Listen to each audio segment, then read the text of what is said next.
UGC net একের পর এক প্রতিযোগিতামূলক পরীক্ষা এবং প্রবেশিকা পরীক্ষাগুলোর প্রশ্ন ফাঁস হওয়ার জন্য এই সমস্ত কেন্দ্রীয় পরীক্ষার যে আয়োজক সংস্থা ন্যাশনাল টেস্টিং এজেন্সি অর্থাৎ এনটিএ কে কিন্তু প্রশ্নের মুখে পড়তে হচ্ছে এবং এরই মাঝে কিন্তু এই ডাক্তারি প্রবেশিকা পরীক্ষার সম্পূর্ণভাবে বাতিলেরও দাবি উঠেছিল। তবে এবার কেন্দ্রের তরফ থেকে অভিভাবক এবং পড়ুয়াদের কাছে এই বিষয়ে কিন্তু সরাসরি পরামর্শ চাওয়া হয়েছে। আপনাদের জানিয়ে রাখি, সবার প্রথমে কিন্তু প্রশ্ন উঠেছিল নিট পরীক্ষা নিয়ে। 4 জুন নিট পরীক্ষার ফলাফল প্রকাশ হয় এবং সেই ফলাফল প্রকাশ হওয়ার পরে মার্ক বা র্যাঙ্ক নিয়ে কিন্তু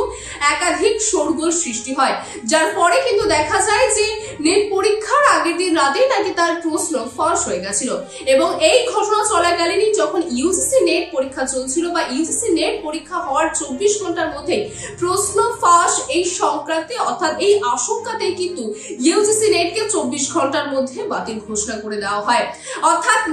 নেট প্রতিটি পরীক্ষাতে কিন্তু প্রশ্ন ফাঁসের যে চক্রান্ত বা যে দুর্নীতি, সেই দুর্নীতি সামনে আসছে, যে তদন্ত কিন্তু ইতিমধ্যে চলছে। এবার এই তদন্ত চলাকালীনই কিন্তু কেন্দ্রের তরফ থেকে সমস্ত পড়ুয়া এবং অভিভাবকদের কাছ থেকে পরামর্শ জানতে চাওয়া হলো। আপনাদের জানিয়ে রাখি যে ইতিমধ্যে ইসরোর প্রাক্তন চেয়ারম্যান অর্থাৎ যিনি কিনা ডক্টর রাধাকৃষ্ণনের নেতৃত্বে যে কেন্দ্রীয় কমিটি, সেই কেন্দ্রীয় কমিটি কিন্তু অভিভাবক এবং তার পাশাপাশি পড়ুয়া অর্থাৎ পরীক্ষার্থীর কাছ থেকে তাদের কাছ থেকে পরামর্শ চেয়েছে এই ন্যাশনাল টেস্টিং এজেন্সির ওপর। যাদের কাছে জানতে চাওয়া হয়েছে যে ন্যাশনাল টেস্টিং এজেন্সির কাঠামো কেমন হওয়া দরকার, তার পাশাপাশি পরীক্ষায় জালিয়াতি রুখতে কি ধরনের পরিবর্তন আনা দরকার বা সম্পূর্ণভাবে ন্যাশনাল টেস্টিং এজেন্সির অর্থাৎ যে আয়োজক সংস্থা রয়েছে এনটিএ কি ধরনের পরিবর্তন আনলে তাদের সুবিধা হবে বা এই ধরনের জালিয়াতি পরীক্ষায় যে জালিয়াতি হচ্ছে, যে প্রশ্ন ফাঁস হচ্ছে, এগুলি আটকানো সম্ভব হবে। এই সমস্ত বিষয়ে কিন্তু ইতিমধ্যে অভিভাবক এবং তার পাশাপাশি পড়ুয়াদের কাছ থেকে পরামর্শ জানতে চেয়ে একটি ওয়েবসাইটও পাঠানো হয়েছে এবং সেই ওয়েবসাইটে কিন্তু সরাসরি যে আপনারা অভিযোগ বা আপনারা কি পরামর্শ দিতে চাইছেন সেই পরামর্শ কিন্তু আপনারা সেখানে দিতে পারবেন। তার পাশাপাশি আপনাদের জানিয়ে রাখে যে এই ওয়েবসাইটে কিন্তু 7 জুলাই পর্যন্ত আপনারা পরামর্শ দিতে পারবেন, অর্থাৎ 7 জুলাইয়ের পর কোনো পরামর্শ এখানে দিতে পারবেন না।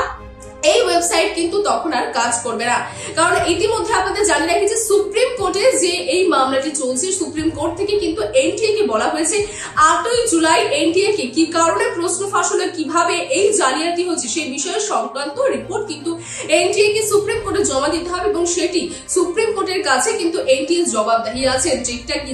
যে মামলা কিন্তু রয়েছে 8 জুলাইতে এবং তার আগে 7 জুলাই পর্যন্ত কিন্তু এই ওয়েবসাইটে যে কোনো এই পরীক্ষা মূলত অভিভাবক থেকে শুরু করে পড়ুয়া এবং তার পাশাপাশি পরীক্ষার্থীরা কিন্তু সরাসরি যে তাদের মূলত বলতে পারেন অভিযোগের পাশাপাশি যে কি পরামর্শ তারা দিতে চাইছেন যে এনটিএ কিভাবে কি কাজ করলে সুবিধা হবে, এই জালিয়াতি পরীক্ষায় বন্ধ হবে, তার পাশাপাশি এনটিএ কাঠামো কিভাবে কি করলে সুবিধা হবে সেই বিষয়ে আপনারা জানাতে পারবেন। তবে এই ওয়েবসাইট যেমনটা বললাম যে 7 জুলাই অবধি কিন্তু কাজ করবে, তারপরে কিন্তু আর কাজ করবে না।